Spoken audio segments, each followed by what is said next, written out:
कभी आपने गौर किया है कि कुछ लोग जितना मर्जी खा लें फिर भी उनका जिस्म दबला पतला ही रहता है।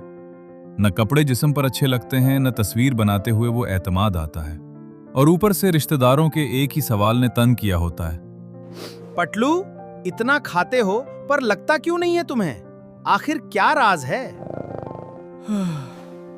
अगर आप भी दिन भर खाते हैं लेकिन वजन बढ़ने के बजाय वैसा ही रहता है, तो आज की वीडियो आपके लिए है।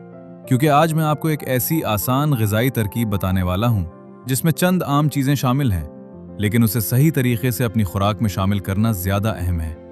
वीडियो को आखिर तक ज़रूर देखें, क्योंकि आखिर में मैं आपको वो एक आम गलती भी बताऊंगा जिसकी वजह से बहुत से लोग वज़न बढ़ाने की कोशिश के बावजूद कामयाब नहीं हो पाते। अगर वीडियो अच्छी लगे तो लाइक करें, छोटा हकीम को सब्सक्राइब करें और कमेंट में बताएं कि आपका वज़न कितना है।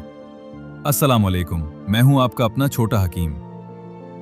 आज की ग़िज़ाई तरकीब के लिए हमें चाहिए 1 गिलास दूध, 2 केले, 5 बादाम, 2 अखरोट, 2 खजूरें और 1 चम्मच शहद। सबसे पहले बादाम, अखरोट और खजूरों को छोटे टुकड़ों में काट लें। अब ब्लेंडर में 1 गिलास दूध डालें, इसमें 2 केले, बादाम, अखरोट और खजूरें शामिल करें।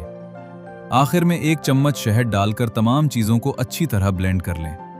आपका मज़ेदार और ग़ज़ाइयत से भरपूर शेक तैयार है। लेकिन यहाँ एक बात बहुत ज़रूरी है, अगर आप ये शेक पीने के बाद बाकी दिन मुनासिब खाना ही नहीं खाएंगे तो सिर्फ एक शेक से वज़न बढ़ने की उम्मीद रखना दुरुस्त नहीं। वज़न बढ़ाने के लिए मजमूई खुराक में मुनासिब कैलोरीज, प्रोटीन और ग़ज़ाइयत शामिल होना ज़रूरी है। अंडे, दूध, दही, दालें, गोश्त, चावल और खुश्क मेवाजात जैसी ग़िज़ाएं भी अपनी खुराक का हिस्सा बनाएं। और हाँ, सिर्फ वज़न बढ़ाना मकसद ना बनाएं, हल्की फुल्की ताकत वाली वर्जिश भी करें ताकि जिस्मानी वज़न के साथ जिस्म मजबूत भी हो। इस शेक को अपनी रोज़ाना की मुतवाज़न ग़िज़ा के साथ इस्तेमाल किया जा सकता है। अगर आज की वीडियो आपके लिए मुफीद रही हो तो इसे अपने किसी ऐसे दोस्त के साथ ज़रूर शेयर करें जो हमेशा कहता है कि यार मैं जितना भी खाऊं मोटा ही नहीं होता। मज़ीद ऐसे आसान और मुफीद ग़िज़ाई नुस्ख़ों के लिए छोटा हकीम को सब्सक्राइब करें और बेल आइकन ज़रूर दबाएं।